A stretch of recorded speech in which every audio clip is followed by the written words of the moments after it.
ਲੜੀਵਾਰ ਕਥਾ ਰਾਗ ਬਿਲਾਵਲ ਵਿੱਚ ਆਪ ਜੀ ਸਰਵਣ ਕਰ ਰਹੇ ਹੋ ਪੰਚਮ ਪਾਤਸ਼ਾਹ ਧੰਨ ਗੁਰੂ ਅਰਜਨ ਦੇਵ ਸਾਹਿਬ ਜੀ ਦੇ ਉਚਾਰਨ ਕੀਤੇ ਹੋਏ ਪਾਵਨ ਅੰਮ੍ਰਿਤ ਬਚਨ। 806 ਅੰਗ ਤੇ ਗੁਰੂ ਸਾਹਿਬ ਦੀ ਕਿਰਪਾ ਨਾਲ ਕਥਾ ਪਹੁੰਚੀ ਹੈ। ਸਰਵਣ ਕਰੀਏ ਲੜੀਵਾਰ ਕਥਾ। ਲੜੀਵਾਰ ਕਥਾ ਕਥਨ ਕਰਨ ਦਾ ਔਰ ਸਰਵਣ ਕਰਨ ਦਾ ਬੜਾ ਵੱਡਾ ਮਹਾਤਮ ਹੈ। ਸਮੁੱਚੇ ਸ੍ਰੀ ਗੁਰੂ ਗ੍ਰੰਥ ਸਾਹਿਬ ਜੀ ਦੇ ਸੰਪੂਰਨ ਪਾਠ ਦੇ ਦਰਸ਼ਨ ਦਿਦਾਰੇ ਹੋ ਜਾਂਦੇ ਹਨ। ਔਰ ਕਲਗੀਧਰ ਦੇ ਮੁਖੋਂ ਕਥਾ ਸੁਣਨ ਵਾਲੇ 48 ਸਿੰਘ ਬਦੇ ਮੁਕਤ ਹੋ ਗਏ, ਜਿਨ੍ਹਾਂ ਸਾਰੀ ਕਥਾ ਸ੍ਰੀ ਗੁਰੂ ਗ੍ਰੰਥ ਸਾਹਿਬ ਜੀ ਦੀ ਸੁਣੀ। ਇਹ ਬੜਾ ਵੱਡਾ ਮਹਾਤਮ ਹੈ, ਬੜਾ ਵੱਡਾ ਪੁੰਨ ਹੈ। ਸਰਵਣ ਕਰਨ ਤੋਂ ਪਹਿਲਾਂ ਗੁਰੂ ਚਰਨਾਂ 'ਚ ਹਾਜ਼ਰੀਆਂ ਲਵਾਉਂਦੇ ਆਖੋ ਜੀ ਸਤਨਾਮ ਸ੍ਰੀ ਵਾਹਿਗੁਰੂ ਸਾਹਿਬ ਜੀ। ਬਿਲਾਵਲ ਮਹੱਲਾ ਪੰਜਵਾ।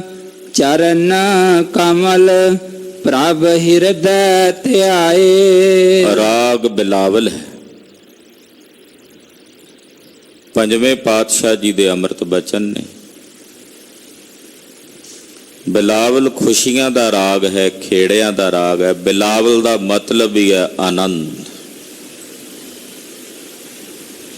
ਖੁਸ਼ੀਆਂ, ਖੇੜਾ। ਰਾਗ ਬਿਲਾਵਲ ਵਿੱਚ ਸਾਹਿਬ ਪੰਚਮ ਪਾਤਸ਼ਾਹ ਫਰਮਾਉਂਦੇ ਨੇ ਚਰਨ ਕਮਲ ਪ੍ਰਭ ਹਿਰਦੈ ਧਿਆਏ।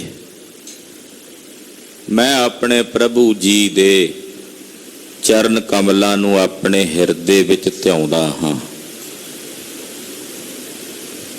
ਆਪਣੇ ਹਿਰਦੇ ਵਿੱਚ ਧਿਆਉਂਦਾ। ਪ੍ਰਭੂ ਦੇ ਚਰਨ ਕਮਲ। ਪੁੱਛੇ ਸ੍ਰੀ ਗੁਰੂ ਗ੍ਰੰਥ ਸਾਹਿਬ ਜੀ ਦੇ ਚਰਨ ਕਿਹੜੇ ਹਨ? ਸ੍ਰੀ ਗੁਰੂ ਗ੍ਰੰਥ ਸਾਹਿਬ ਤਾਂ ਸ਼ਬਦ ਰੂਪ ਨੇ, ਸ਼ਬਦ ਦੇ ਚਰਨ ਕਿਵੇਂ ਹੋਣਗੇ?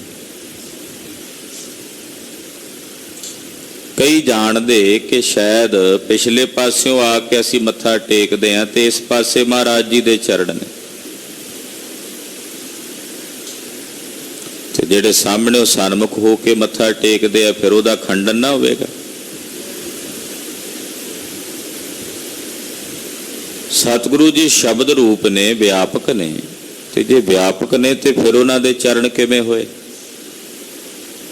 ਜੇ ਚਰਨ ਹੈ ਹੀ ਨਹੀਂ ਤੇ ਫਿਰ ਇੱਥੇ ਸਤਿਗੁਰੂ ਜੀ ਕਹਿ ਰਹੇ ਨੇ ਮੈਂ ਆਪਣੇ ਪ੍ਰਭੂ ਦੇ, ਆਪਣੇ ਗੁਰੂ ਦੇ ਚਰਨ ਕਮਲਾਂ ਨੂੰ ਹਿਰਦੇ 'ਚ ਧਿਆਉਂਦਾ ਹਾਂ।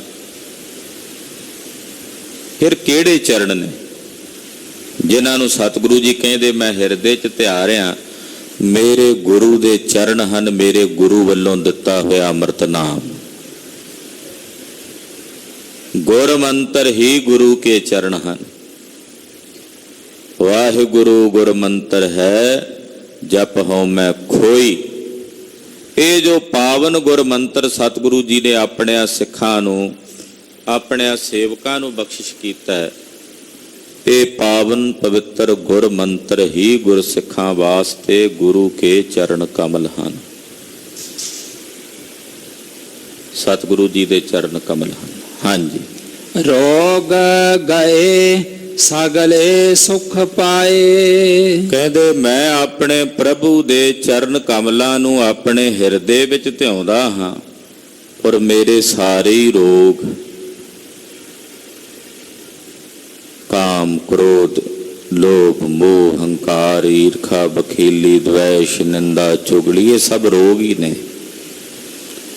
ਆਪਣੇ ਪ੍ਰਭੂ ਦੇ ਚਰਨ ਕਮਲਾਂ ਨੂੰ ਹਿਰਦੇ 'ਚ ਧਿਆ ਕੇ ਮੇਰੇ ਰੋਗ ਚਲੇ ਗਏ ਨੇ, ਦੂਰ ਹੋ ਗਏ ਨੇ, ਔਰ ਮੈਂ ਸਾਰੇ ਸੁੱਖ ਪ੍ਰਾਪਤ ਕਰ ਲਏ ਨੇ। ਸਗਲੇ ਸੁਖ ਪਾਏ। ਜਦੋਂ ਰੋਗ ਦੂਰ ਹੁੰਦਾ ਤੇ ਮਨ ਸੁਖੀ ਹੋ ਜਾਂਦਾ ਹੈ। ਸਰੀਰ ਨੂੰ ਵੀ ਕੋਈ ਰੋਗ ਲੱਗਾ ਹੋਵੇ ਤੇ ਉਸ ਰੋਗ ਦੀ ਨਿਵਰਤੀ ਹੋ ਜੇ, ਅਸੀਂ ਸੁੱਖ ਮਹਿਸੂਸ ਕਰਦੇ ਹਾਂ। ਕਹਿੰਦੇ ਹਾਂ ਹੁਣ ਮੈਂ ਠੀਕ ਹਾਂ, ਹੁਣ ਮੈਂ ਠੀਕ ਮਹਿਸੂਸ ਕਰ ਰਿਹਾ। ਤੇ ਮਨ ਨੂੰ ਵੀ ਰੋਗ ਲੱਗੇ ਹੋਏ ਨੇ, ਜਿੰਨੇ ਵੀ ਵਿਕਾਰਾਂ ਦੇ ਨੇ, ਪਰਮੇਸ਼ਰ ਦੇ ਪ੍ਰਭੂ ਦੇ ਚਰਨ ਕਮਲ ਧਿਆ ਕੇ ਇਹ ਰੋਗ ਦੂਰ ਹੋ ਜਾਂਦੇ ਨੇ। ਤਾਂ ਫਿਰ ਸੁੱਖ ਦੀ ਅਨੁਭੂਤੀ ਹੁੰਦੀ ਹੈ, ਸੁਖ ਅਨੁਭਵ ਵਿੱਚ ਆਉਂਦਾ ਹੈ, ਜਿਸ ਨੂੰ ਆਤਮਿਕ ਸੁਖ ਕਹਿੰਦੇ ਨੇ, ਉਹ ਆਤਮਿਕ ਸੁਖ ਮੈਂ ਪਾ ਲਿਆ, ਪ੍ਰਾਪਤ ਕਰ ਲਿਆ। ਗੁਰ ਦੁਖ ਕਾਟਿਆ ਦੀਨੋ ਦਾਨ। ਮੇਰੇ ਗੁਰੂ ਨੇ ਮੇਰਾ ਦੁੱਖ ਕੱਟ ਦਿੱਤਾ ਹੈ। ਕਿਵੇਂ ਕੱਟਿਆ ਜੀ? ਮੇਰੇ ਗੁਰੂ ਨੇ ਮੇਰਾ ਦੁੱਖ ਕੱਟਿਆ। ਪੁੱਛਿਆ ਜੀ ਕਿਵੇਂ ਕੱਟਿਆ? ਕਹਿੰਦੇ ਦਾਨ ਦੇ ਕੇ, ਨਾਮ ਦਾ। ਦੀਨੋ ਦਾਨ, ਨਾਮ ਦਾ ਦਾਨ ਦੇ ਕੇ ਮੇਰੇ ਗੁਰੂ ਨੇ ਮੇਰਾ ਦੁੱਖ ਕੱਟ ਦਿੱਤਾ ਹੈ। ਮੇਰੇ ਗੁਰੂ ਕੋਲੇ ਖੜਗ ਹੈ, ਗਿਆਨ ਖੜਗ। ਗਿਆਨ ਦੀ ਇਸ ਤਲਵਾਰ ਨਾਲ, ਗਿਆਨ ਦੇ ਇਸ ਖੜਗ ਨਾਲ ਮਹਾਰਾਜ ਜੀ ਨੇ ਮੇਰਾ ਦੁੱਖ ਕੱਟ ਦਿੱਤਾ, ਮੈਨੂੰ ਅੰਮ੍ਰਿਤ ਨਾਮ ਦੀ ਦਾਤ ਦੇ ਦਿੱਤੀ ਹੈ। ਹੁਣ ਕੋਈ ਦੁੱਖ ਨਹੀਂ ਰਿਹਾ। ਮੇਰੇ ਸਾਰੇ ਦੁੱਖ, ਜਨਮ ਤੇ ਮਰਨ ਦਾ ਸਭ ਤੋਂ ਵੱਡਾ ਦੁੱਖ ਜੋ ਮੇਰੇ ਪੱਲੇ ਪਿਆ ਹੋਇਆ ਸੀ, ਉਹ ਦੁੱਖ ਵੀ ਮੇਰੇ ਗੁਰੂ ਪਾਤਸ਼ਾਹ ਨੇ ਆਪਣੇ ਅੰਮ੍ਰਿਤ ਨਾਮ ਦਾ ਦਾਨ ਦੇ ਕੇ ਕੱਟ ਦਿੱਤਾ ਹੈ। ਸਫਲ ਜਨਮ ਜੀਵਨ ਪਰਵਾਨ। ਕਹਿੰਦੇ ਜਿਨ੍ਹਾਂ ਨੂੰ ਨਾਮ ਦਾ ਦਾਨ ਪ੍ਰਾਪਤ ਹੋਇਆ, ਉਹਨਾਂ ਦਾ ਜਨਮ ਸਫਲ ਹੋ ਗਿਆ। ਜਨਮ ਹੀ ਸਫਲ ਨਹੀਂ ਹੋਇਆ, ਉਹਨਾਂ ਦਾ ਜੀਵਣਾ ਵੀ ਸੰਸਾਰ 'ਚ ਪ੍ਰਵਾਨ ਹੋ ਗਿਆ। ਉਹਨਾਂ ਦਾ ਜੀਵਨ ਵੀ ਪ੍ਰਵਾਨ ਹੈ। ਉਹਨਾਂ ਦੇ ਜੀਵਨ ਤੋਂ ਲੋਕ ਸੇਧਾਂ ਲੈਂਦੇ ਆ।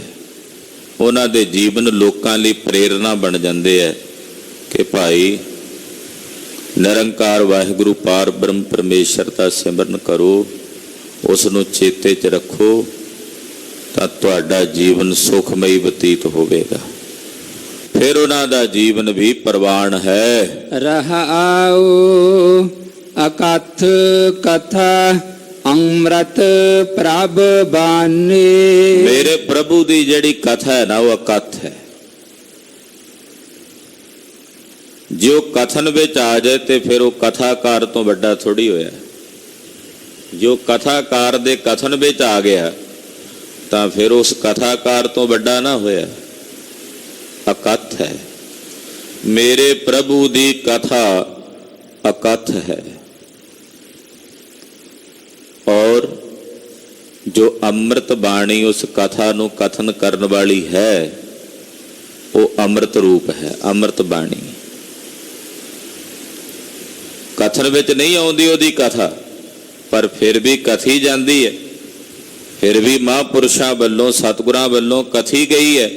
ਜਿਹੜੀ ਬਾਣੀ ਦੁਆਰਾ ਉਹਨਾਂ ਨੇ ਕਥਿਆ ਹੈ ਉਸ ਪਰਮੇਸ਼ਰ ਨੂੰ, ਉਹ ਬਾਣੀ ਅੰਮ੍ਰਿਤ ਬਾਣੀ ਹੈ। ਉਹਨੂੰ ਪ੍ਰਭੂ ਦੀ ਬਾਣੀ ਕਹਿੰਦੇ ਨੇ, ਅੰਮ੍ਰਿਤ ਪ੍ਰਭ ਬਾਣੀ।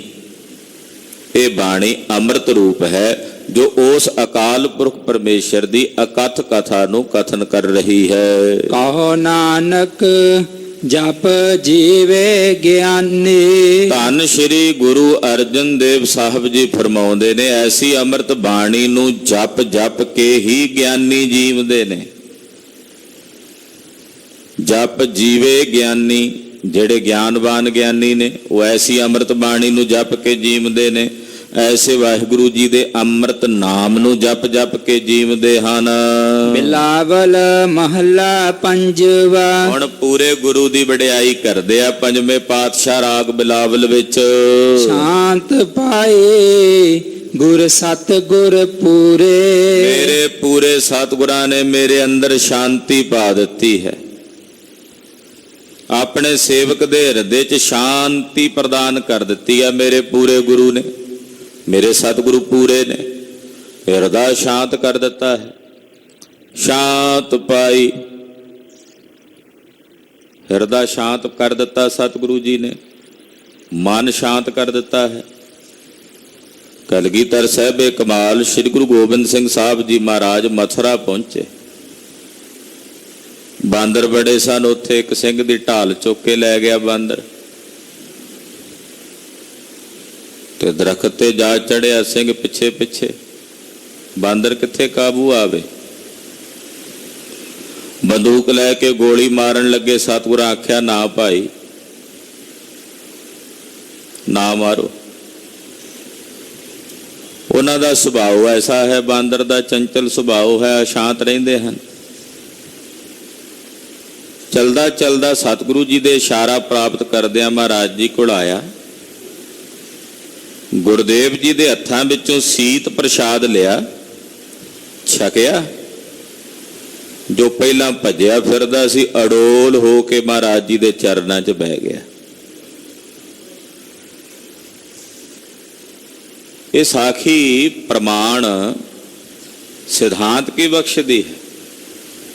ਸਾਡਾ ਮਨ ਵੀ ਬਾਂਦਰ ਵਾਂਗੂ ਹੀ ਹੈ, ਇੱਕ ਜਗ੍ਹਾ ਤੇ ਥੋੜੀ ਟਿਕਦਾ, ਟਾਹਣੀ ਤੋਂ ਇਸ ਟੂਸ਼, ਇੱਕ ਟਾਹਣੀ ਤੋਂ ਦੂਜੇ ਤੇ, ਦੂਜੇ ਤੋਂ ਤੀਜੇ ਤੇ, ਅਸ਼ਾਂਤ ਹੈ। ਜਦੋਂ ਗੁਰੂ ਸ਼ਰਨ ਵਿੱਚ ਆਈਏ ਤੇ ਫਿਰ ਇਹਨੂੰ ਵੀ ਸ਼ਾਂਤੀ ਪ੍ਰਾਪਤ ਹੋ ਜਾਂਦੀ ਹੈ। ਫਿਰ ਮਹਾਰਾਜ ਜੀ ਤਾਂ ਹੀ ਇੱਥੇ ਕਹਿ ਰਹੇ ਨੇ, ਸ਼ਾਂਤ ਪਾਈ ਗੁਰ ਸਤ ਗੁਰ ਪੂਰੇ। ਮੇਰੇ ਪੂਰੇ ਸਤਿਗੁਰਾਂ ਨੇ ਮੇਰੇ ਅੰਦਰ ਸ਼ਾਂਤੀ ਪਾ ਦਿੱਤੀ ਹੈ, ਮੇਰਾ ਹਿਰਦਾ ਸ਼ਾਂਤ ਕਰ ਦਿੱਤਾ ਹੈ। ਸੁਖ ਉਪਜੇ ਬਾਜੇ ਅਨਹਦ ਤੂਰੇ। ਇੱਥੇ ਹੀ ਬਸ ਨਹੀਂ, ਸੁਖ ਉਪਜਾਇਆ ਹੈ। ਸੁਖ ਉਪਜੇ, ਸੁਖ ਉਪਜਾਇਆ ਹੈ ਆਤਮਾ ਦਾ। ਬਾਜੇ ਅਨਹਦ ਤੂਰੇ ਅਹੰ ਬ੍ਰਹਮ, ਅਹੰ ਬ੍ਰਹਮ। ਇਹ ਜਿਹੜੇ ਅਨਹਦ ਤੂਰੇ ਸੀ ਅੰਦਰ ਵੱਜ ਟੁਰੇ ਵੀ ਮੈਂ ਰਾਮ ਦੀ ਅੰਸ਼ ਹਾਂ, ਪਰਮਾਤਮਾ ਦੀ ਅੰਸ਼ ਹਾਂ, ਬ੍ਰਹਮ ਦੀ ਅੰਸ਼ ਹਾਂ, ਪਰਮੇਸ਼ਰ ਦੀ ਅੰਸ਼ ਹਾਂ। ਇਹ ਅਨਹਦ ਤੂਰੇ, ਇਹ ਅਨਹਦ ਨਾਦ, ਇਹ ਅੰਦਰ ਸਤਿਗੁਰੂ ਜੀ ਦੀ ਕਿਰਪਾ ਨਾਲ ਵੱਜ ਟੁਰੇ ਔਰ ਮਨ ਸੁਖੀ ਹੋ ਗਿਆ, ਸੁਖ ਸਹਿਤ ਹੋ ਗਿਆ। ਰਹਾਉ ਤਾਪ ਪਾਪ ਸੰਤਾਪ ਬਿਨਾਸੇ। ਜਿੰਨੇ ਤਾਪ ਸਨ, ਤਾਪ ਕਈ ਪ੍ਰਕਾਰ ਦੇ ਨੇ, ਤ੍ਰੈ ਤਾਪ ਦੱਸੇ ਆ ਮਹਾਰਾਜ ਜੀ ਗੁਰਬਾਣੀ ਚ, ਕਹਿੰਦੇ ਤਿੰਨ ਤਾਪ। ਤੀਨੇ ਤਾਪ ਨਿਵਾਰਨ ਹਾਰਾ, ਦੁਖ ਹੰਤਾ ਸੁਖ ਰਾਸ। ਆਦਿ ਵਿਆਧੀ ਉਪਾਧੀ, ਤ੍ਰੈ ਤਾਪ। ਕਿਸੇ ਦੂਸਰੇ ਦਾ ਐਸ਼ਵਰਜ ਵੇਖ ਕੇ ਨਾ ਜਰਨਾ, ਦੂਸਰੇ ਦੀ ਸੋਭਾ ਵੇਖ ਕੇ ਨਾ ਜਰਨੀ, ਇਹ ਵੀ ਤਾਪ ਹੈ। ਕਿਸੇ ਦੀ ਪਰਵਾਹ ਮੰਨਣੀ, ਫਲਾਣਾ ਕੀ ਕਹੇਗਾ, ਅਮੁਕਾ ਕੀ ਕਹੇਗਾ, ਲੋਕ ਕੀ ਆਖਣਗੇ, ਗੁਆਂਢੀ ਕੀ ਆਖਣਗੇ, ਇਹ ਵੀ ਤਾਪ ਹੈ। ਤੋ ਜਿਤਨੇ ਤਾਪ ਹਨ, ਫਿਰ ਅੱਗੇ ਪਾਤਸ਼ਾਹ ਸ਼ਬਦ ਵਰਤੇ ਨੇ ਪਾਪ। ਜਿਤਨੇ ਪਾਪ ਨੇ, ਪਾਪ ਕਈ ਪ੍ਰਕਾਰ ਦੇ ਹਨ। ਝੂਠ ਬੋਲਣਾ ਵੀ ਪਾਪ ਹੈ, ਨਿੰਦਾ ਕਰਨੀ ਵੀ ਪਾਪ ਹੈ। ਜਦੋਂ ਪਾਤਸ਼ਾਹ ਪਾਪਾਂ ਦੀ ਗੱਲ ਕਰਦੇ, ਕਹਿੰਦੇ ਅੱਖੀਂ ਸੂਤਕ ਵੇਖਣਾ, ਪਰਤ੍ਰਿਆ ਪਰ ਧਨ ਰੂਪ, ਇਹ ਵੀ ਪਾਪ ਹੈ। ਕੰਨਾਂ ਨਾਲ ਨਿੰਦਾ ਸੁਣਨੀ ਪਾਪ ਹੈ, ਰਸਨਾ ਨਾਲ ਨਿੰਦਾ ਕਰਨੀ ਪਾਪ ਹੈ। ਰੱਬ ਦੇ ਪਿਆਰਿਆਂ ਦੇ ਤਾਪ ਵੀ ਬਿਨਸ ਜਾਂਦੇ ਨੇ ਤੇ ਪਾਪ ਵੀ ਬਿਨਸ ਜਾਂਦੇ ਨੇ। ਸੰਤਾਪ ਬਿਨਾਸੇ, ਫਿਰ ਸੰਤਾਪ ਜਿਹੜੇ ਭਲੀ ਪ੍ਰਕਾਰ ਨਾਲ ਤਪਾਉਂਦੇ ਆ। ਸਤਿਗੁਰੂ ਜੀ ਦੀ ਜਿਨ੍ਹਾਂ ਤੇ ਕਿਰਪਾ ਵਰਤੀ, ਉਹਨਾਂ ਦੇ ਪਾਪ ਤਾਪ ਸੰਤਾਪ ਉਹ ਸਹਿਬ ਨੇ ਵਿਨਾਸ਼ ਕਰ ਦਿੱਤੇ। ਹਰ ਸਿਮਰਤ ਕਿਲ ਵਿਖ ਸਭ ਨਾਸੇ। ਜਿਹੜੇ ਹਰੀ ਦਾ ਸਿਮਰਨ ਕਰਦੇ ਨੇ, ਹਰੀ ਦਾ ਸਿਮਰਨ ਕਰਕੇ ਸਾਰੇ ਕਿਲ ਵਿਖ ਨਸ ਗਏ, ਸਾਰੇ ਕਿਲ ਵਿਖਾਂ ਦਾ ਨਾਸ਼ ਹੋ ਗਿਆ। ਜਿਤਨੇ ਵੀ ਕਿਲ ਵਿਖ ਨੇ, ਮਿੱਥ ਕੇ ਕੀਤੇ ਹੋਏ ਪਾਪਾਂ ਨੂੰ ਕਹਿੰਦੇ ਨੇ ਕਿਲ ਵਿਖ। ਤੋ ਹਰੀ ਦਾ ਸਿਮਰਨ ਕੀਤਿਆਂ ਵਾਹਿਗੁਰੂ ਵਾਹਿਗੁਰੂ ਵਾਹਿਗੁਰੂ ਵਾਹਿਗੁਰੂ ਹਰ ਸਿਮਰਤ, ਇਹ ਐਸਾ ਹਰੀ ਸਿਮਰ ਕੇ ਕਿਲ ਵਿਖ ਸਭ ਨਾਸੇ, ਸਾਰੇ ਕਿਲ ਵਿਖ ਨਸ ਜਾਂਦੇ ਨੇ, ਨਾਸ ਹੋ ਜਾਂਦੇ ਹਨ। ਆਨੰਦ ਕਰਹੁ ਮਿਲ ਸੁੰਦਰ ਨਾਰੀ। ਇਹ ਮੇਰੇ ਭਾਈ, ਜਿਹੜੀਆਂ ਰੱਬ ਦੀਆਂ ਪਿਆਰੀਆਂ ਜੀਵ ਰੂਪੀ ਇਸਤਰੀਆਂ ਨੇ ਉਹ ਸੁੰਦਰ ਨੇ। ਨਿਰੰਕਾਰ ਦੇ ਨਾਲ ਮਿਲੇ ਹੋਏ ਰੱਬ ਦੇ ਪਿਆਰੇ ਅਤੀ ਸੁੰਦਰ ਨੇ। ਉਹਨਾਂ ਅਤੀ ਸੁੰਦਰ ਰੱਬ ਦੇ ਪਿਆਰਿਆਂ ਦੀ ਸੰਗਤ ਵਿੱਚ ਮਿਲ ਕੇ ਆਨੰਦ ਕਰੋ, ਆਨੰਦ ਮਾਣੋ, ਪਰਮੇਸ਼ਰ ਦਾ ਜਸ ਗਾਵੋ ਤੇ ਸੁਣੋ। ਰੱਬ ਦੇ ਪਿਆਰੇ, ਨਿਰੰਕਾਰ ਦੇ ਜਿਹੜੇ ਪਿਆਰੇ ਹਨ, ਉਹਨਾਂ ਦੀ ਸਤ ਸੰਗਤ ਕਰਕੇ, ਉਹਨਾਂ ਦੀ ਸੰਗਤ ਵਿੱਚ ਮਿਲ ਕੇ ਹੇ ਭਾਈ ਆਨੰਦ ਕਰੋ, ਆਨੰਦ ਵਿੱਚ ਰਹੋ। ਯਾਨੀ ਕਿ ਸਤ ਸੰਗਤ ਵਿੱਚ ਮਿਲ ਕੇ ਨਿਰੰਕਾਰ ਦਾ ਜਸ ਕਹੋ ਤੇ ਸੁਣੋ। ਗੁਰ ਨਾਨਕ ਮੇਰੀ ਪੈਜ ਸਵਾਰੇ। ਆਹ ਕਹਿੰਦੇ ਗੁਰੂ ਨਾਨਕ ਸਾਹਿਬ ਨੇ ਮੇਰੀ ਪੈਜ ਸਵਾਰ ਲਈ ਹੈ, ਗੁਰੂ ਨਾਨਕ ਸਾਹਿਬ ਨੇ ਮੇਰੀ ਪੱਤ ਰੱਖ ਲਈ ਹੈ, ਇਸ ਲੋਕ ਵਿੱਚ ਵੀ ਤੇ ਪਰਲੋਕ ਵਿੱਚ ਵੀ। ਦੋਹਾਂ ਜਹਾਨਾਂ ਵਿੱਚ ਗੁਰੂ ਨਾਨਕ ਸਾਹਿਬ ਨੇ ਮੇਰੀ ਪੈਜ ਰੱਖ ਲਈ। ਐਸੇ ਦਿਆਲੂ ਨੇ, ਆਪਣੇ ਸੇਵਕਾਂ ਦੀ ਪੱਤ ਰੱਖ ਲੈਂਦੇ ਆ ਸਾਹਿਬ ਜੀ, ਆਪਣੇ ਸੇਵਕਾਂ ਦਾ ਮਾਣ ਰੱਖ ਲੈਂਦੇ ਨੇ ਸਾਹਿਬ ਜੀ। ਗੁਰੂ ਨਾਨਕ ਸਾਹਿਬ ਜੀ ਨੇ ਮੇਰੀ ਪੈਜ ਸਵਾਰ ਲਈ ਹੈ, ਮੇਰੀ ਪੈਜ ਰੱਖ ਲਈ ਹੈ। ਐਸੇ ਦਿਆਲੂ ਹਨ ਮੇਰੇ ਸਤਿਗੁਰੂ ਜੀ। ਬਿਲਾਵਲ ਮਹੱਲਾ ਪੰਜਵਾ।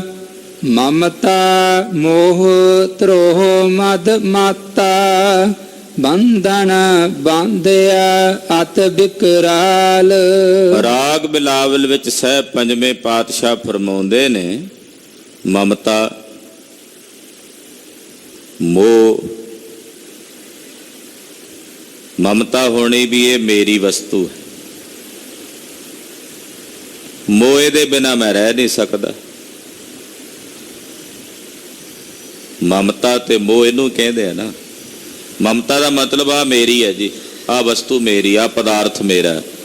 ਮੋਹ ਇਹਦੇ ਬਿਨਾ ਨਹੀਂ ਮੈਂ ਰਹਿ ਸਕਦਾ, ਉਹਨੂੰ ਕਹਿੰਦੇ ਆ ਮੋਹ। ਬੜੇ ਬੜੇ ਸੰਬੰਧੀਆਂ ਨੂੰ ਲੋਕ ਕਹਿੰਦੇ ਹੁੰਦੇ ਆ ਵੀ ਤੁਹਾਡੇ ਬਿਨਾ ਅਸੀਂ ਕਿੱਥੇ ਰਹਾਂਗੇ ਜੀ, ਔਰ ਉਹ ਚਲੇ ਜਾਣ ਤਾਂ ਰਹਿੰਦੇ ਹੀ ਨੇ ਨਾ। ਇਹ ਤਾਂ ਕਹਿਣ ਨੂੰ ਗੱਲਾਂ ਹੀ ਨੇ। ਇਸਤਰੀ ਪਤੀ ਨੂੰ ਕਹਿੰਦੀ ਆ, ਪਤੀ ਆਪਣੀ ਪਤਨੀ ਨੂੰ ਕਹਿੰਦਾ ਤੇਰੇ ਜਾਣ ਬਿਨਾ ਨਹੀਂ ਰਹਾਂਗੇ, ਪਰ ਇਹ ਕਹਿਣ ਮਾਤਰ ਨੇ, ਰਹਿੰਦੇ ਆ ਸੰਸਾਰ ਵਿੱਚ, ਵੇਖਣ ਵਿੱਚ ਪ੍ਰਮਾਣ ਨੇ। ਇਹ ਮੋਹ ਹੈ। ਮਮਤਾ ਮੋਹ ਧਰੋਹ, ਇਹ ਧਰੋਹ ਕਰਦੇ ਆ, ਧੋਖਾ ਦਿੰਦੇ ਆ। ਮਦ ਮਾਤਾ ਹੰਕਾਰ ਦੇ ਵਿੱਚ ਮਸਤ ਹੋਇਆ ਫਿਰਦਾ, ਇਹਨਾਂ ਵਿਕਾਰਾਂ ਵਿੱਚ, ਮਮਤਾ ਵਿੱਚ, ਮੋਹ ਚ, ਧਰੋਹ ਚ। ਮਦ ਮਾਤਾ ਹੰਕਾਰ ਵਿੱਚ ਮਸਤ ਹੋਇਆ ਫਿਰਦਾ, ਬੰਧਨ ਬਾਂਧਿਆ ਅਤ ਬਿਕਰਾਲ। ਇਹੋ ਜੇ ਬੰਧਨ ਵਿੱਚ ਬੰਨਿਆ ਹੋਇਆ ਜੋ ਬੜਾ ਵਿਕਰਾਲ ਹੈ। ਅਤ ਬਿਕਰਾਲ, ਵਿਕਰਾਲ ਕਿਹਨੂੰ ਕਹਿੰਦੇ ਨੇ? ਭਿਆਨਕ ਨੂੰ। ਇਹੋ ਜਿਹੇ ਬੰਧਨ ਨੇ ਜਿਹੜੇ ਬੜੇ ਭਿਆਨਕ ਨੇ, ਜਿਨ੍ਹਾਂ ਭਿਆਨਕ ਬੰਧਨਾਂ ਵਿੱਚ ਇਹ ਜੀਵ ਬੰਨਿਆ ਹੋਇਆ। ਦਿਨ ਦਿਨ ਛਿਜਤ ਬਿਕਾਰ ਕਰਤ, ਔਦ ਫਾਹੀ ਫਾਥਾ ਜਮ ਕੈ ਜਾਲ। ਦਿਨ ਦਿਨ ਛਿਜਤ ਬਿਕਾਰ ਕਰਤ, ਔਧ ਫਾਹੀ ਫਾਥਾ ਜਮ ਕੈ ਜਾਲ। ਆਹਾ, ਦਿਨ ਦਿਨ ਛਿਜਤ, ਦਿਨ ਪ੍ਰਤੀ ਦਿਨ ਛਿਜਦੀ ਹੈ ਇਹ ਕਾਇਆ ਉਮਰ। ਵਿਕਾਰ ਕਰਤ ਔਧ, ਵਿਕਾਰ ਕਰਦਿਆਂ ਜਿਹੜੀ ਔਧ ਅਵਧੀ ਉਮਰ ਹੈ, ਦਿਨ ਦਿਨ ਕਰਕੇ ਛਿਜਤ ਘਟਦੀ ਹੈ। ਦਿਨ ਤੇ ਪਹਿਰ, ਪਹਿਰ ਤੇ ਘਰੀਆਂ ਆਵ ਕਟੈ ਤਨ ਛੀਜੈ। ਦਿਨ ਦਿਨ ਕਰਕੇ ਉਮਰ ਘਟਦੀ ਹੈ। ਛਿਨ ਛਿਨ ਔਦ ਬਿਹਾਤ ਹੈ, ਫੂਟੇ ਘਟ ਜਿਉ ਪਾਨੀ। ਛਿਨ ਛਿਨ ਕਰਕੇ, ਦਿਨ ਦਿਨ ਕਰਕੇ, ਪਲ ਪਲ ਕਰਕੇ ਉਮਰ ਘਟ ਰਹੀ ਹੈ। ਬਿਰਥਾ ਔਦ ਸਿਰਾਨੀ, ਇਹ ਉਮਰਾਂ ਬੀਤ ਰਹੀ ਹੈ, ਵਿਅਰਥ ਬੀਤ ਰਹੀ ਹੈ। ਫਾਹੀ ਫਾਥਾ ਜਮ ਕੈ ਜਾਲ, ਅਖੀਰ ਨੂੰ ਜੰਮਾਂ ਦੇ ਜਿਹੜੇ ਜਾਲ ਨੇ, ਜੰਮਾਂ ਦੀਆਂ ਜਿਹੜੀਆਂ ਫਾਹੀਆਂ ਨੇ, ਉਹਦੇ 'ਚ ਫਾਥਾ ਫਸ ਜਾਂਦਾ ਹੈ। ਜਾਮੇ ਦੇ ਗਲ ਵਿੱਚ ਆਪਣੀ ਜੇਬੜੀ ਪਾ ਕੇ ਬੰਨ੍ਹ ਲੈਂਦੇ ਆ। ਔਰ ਇਹਦੀ ਸਾਰੀ ਜ਼ਿੰਦਗੀ ਦਿਨ ਦਿਨ ਕਰਦਿਆਂ, ਇੱਕ ਇੱਕ ਦਿਨ ਕਰਦਿਆਂ, ਪਲ ਪਲ ਕਰਦਿਆਂ, ਵਿਕਾਰ ਕਰਦਿਆਂ ਹੀ ਬੀਤ ਗਈ। ਤੇਰੀ ਸ਼ਰਨ ਪ੍ਰਭ ਦੀਨ ਦਇਆਲਾ। ਇਹ ਦੀਨਾਂ ਤੇ ਦਇਆ ਕਰਨ ਵਾਲੇ ਪ੍ਰਭੂ, ਮੈਂ ਤੇਰੀ ਸ਼ਰਨ ਹਾਂ, ਮੈਂ ਤੇਰੀ ਪਨਾਹ ਵਿੱਚ ਹਾਂ, ਤੇਰੀ ਸ਼ਰਨ ਵਿੱਚ ਹਾਂ।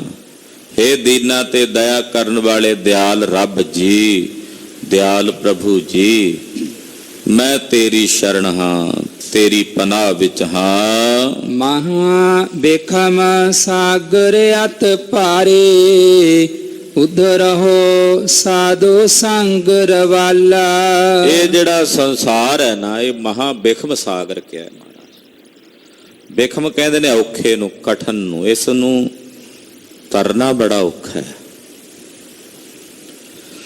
ਮਹਾ ਬਿਖਮ ਸਾਗਰ ਅਤ ਭਾਰੀ, ਅਤੀ ਭਾਰੀ ਹੈ, ਛੋਟਾ ਤਾਂ ਹੈ ਨਹੀਂ। ਆ ਜਿਹੜਾ ਸੰਸਾਰ ਵਿੱਚ ਦੂਜਾ ਸਾਗਰ ਪ੍ਰਤੱਖ ਸਮੁੰਦਰ ਹੈ, ਉਹਦਾ ਵੀ ਕੋਈ ਅੰਤ ਥੋ ਟਿਕਾਣਾ ਪਾ ਲਵੇਗਾ, ਪਰ ਇਹ ਸੰਸਾਰ ਸਾਗਰ ਤਾਂ ਬੜਾ ਵਿਸ਼ਾਲ ਹੈ, ਬੜਾ ਭਾਰੀ, ਬੜਾ ਬਿਖਮ ਹੈ ਇਹਨੂੰ ਤਰਨਾ।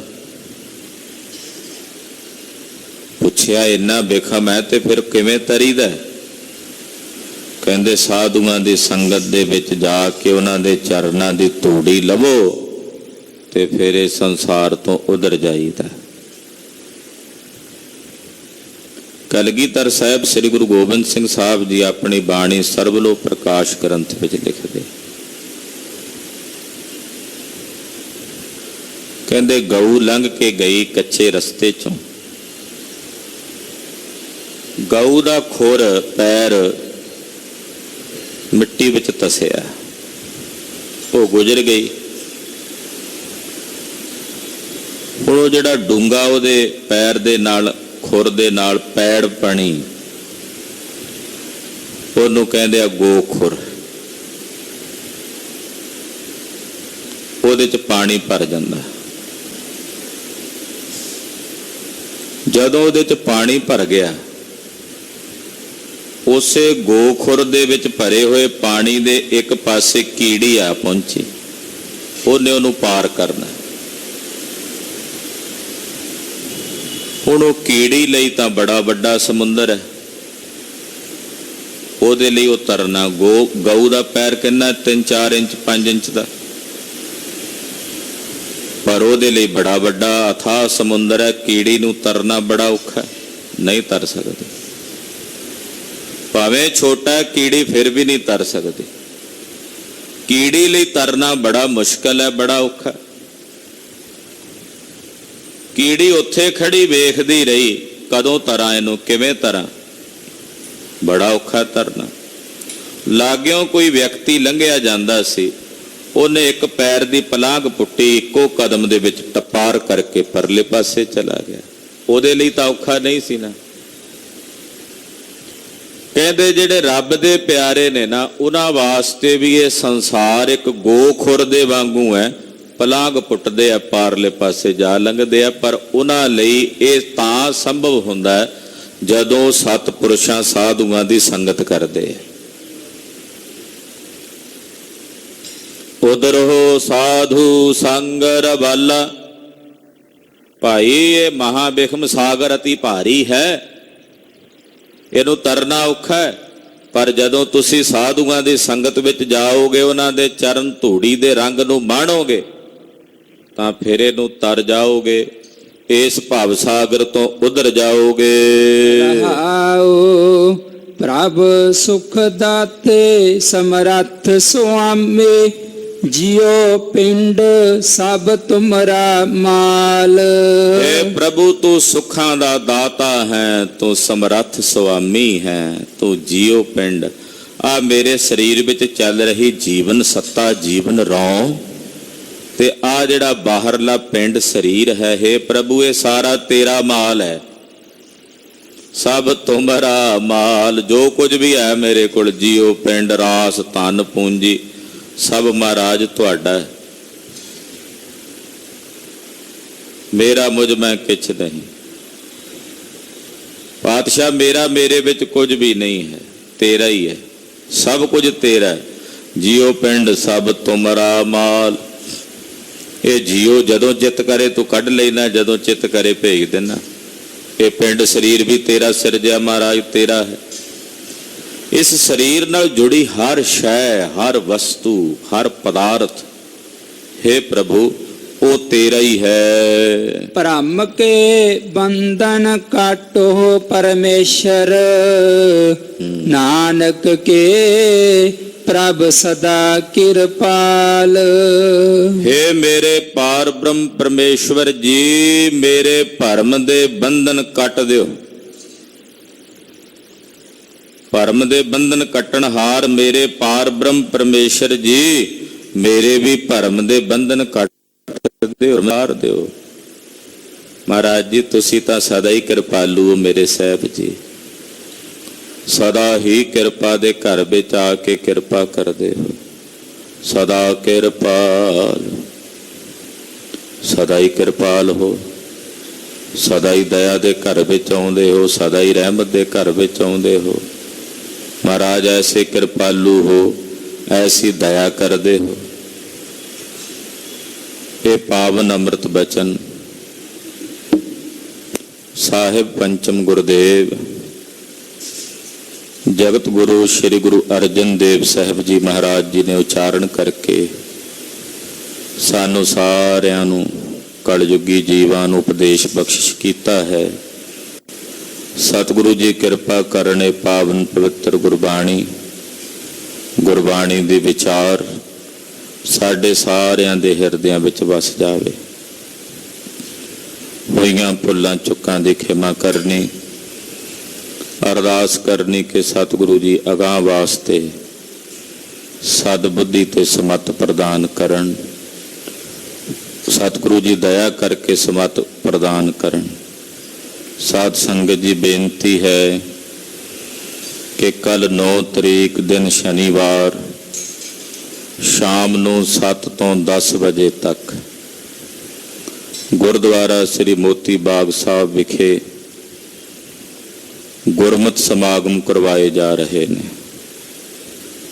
और ये गुरमत समागमां नूं कराउण पिछे प्रयोजन है जो सोढ़ी सुल्तान सतगुरु धन श्री गुरु रामदास साहब सच्चे पातशाह जी महाराज जी ने कृपा करके पिछले समय दौरान अपने पावन दरबार दियां सिंह साहिबाना दियां सेवावां सिंह साहब ज्ञानी सुल्तान सिंह जी, ज्ञानी राजदीप सिंह जी, सिंह साहब ज्ञानी बलजीत सिंह जी नूं महाराज जी ने बख्शिश की है। पटियाले शहर दियां संगतां वल्लों तीनों सिंह साहिबाना दा सन्मान करन वास्ते सन्मान समारोह समागम और गुरु रामदास पातशाह ते बाबा बुढ़ा साहब जी दे पवित्र आगमन दिन नूं मनाउंदिआं इह कल दे समागम करवाए जा रहे ने। समूह संगतां दे चरनां विच बेनती है इन्हां समागमां विच आप जी हाजरियां भरो परिवारां समेत धन गुरु रामदास साहब जी दे पावन दरबार दे सिंह साहिबाना दा सन्मान करिए। उत्थे इस सन्मान समारोह विच संप्रदाय दल बाबा विधि चंद साहब जी दे मुखी बाबा अवतार सिंह जी, उन्हां दे पुत्र बाबा प्रेम सिंह जी भी हाजरियां भरनगे। ज्ञानी अमरीक सिंह जी कथा द्वारा संगत दे दर्शन करनगे। दरबार साहब दे हजूरी रागी भी हाजरियां भरनगे। आप जी ने इन्हां गुरमत समागमां विच हाजरियां भर के सतगुरु श्री गुरु रामदास सोढ़ी सुल्तान पातशाह जी महाराज जी दे दरों घरों आए हुए गुरमुखां दियां असीसां लैके अपने जीवन करतार्थ करने जी। इसे तरह अज नानकसर कुटिया विखे अज रात दे बंदी छोड़ दिवस दे समागम रात नूं मनाए जा रहे ने। 6:30 तो 9 बजे तक ये गुरमत समागम होणगे, जिन्हां समागमां विच ज्ञानी शेर सिंह जी अंबाले वाले और ज्ञानी प्रनाम सिंह जी हेड ग्रंथी तख्त श्री केसगढ़ साहब वो कथा द्वारा आप सारी संगत के दर्शन करनगे। अज रात के समागमां विच भी नानकसर कुटिया विखे हाजरियां भर के गुरु की खुशियां प्राप्त करो जी। वाहे गुरु वाहे गुरु वाहे गुरु वाहे गुरु।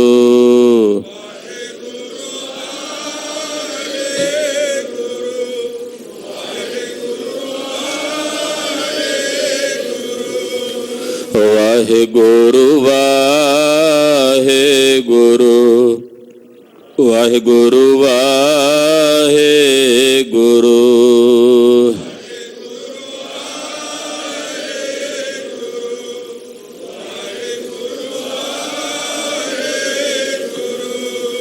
ਵਾਹਿਗੁਰੂ ਵਾਹਿਗੁਰੂ ਵਾਹਿਗੁਰੂ ਵਾਹਿਗੁਰੂ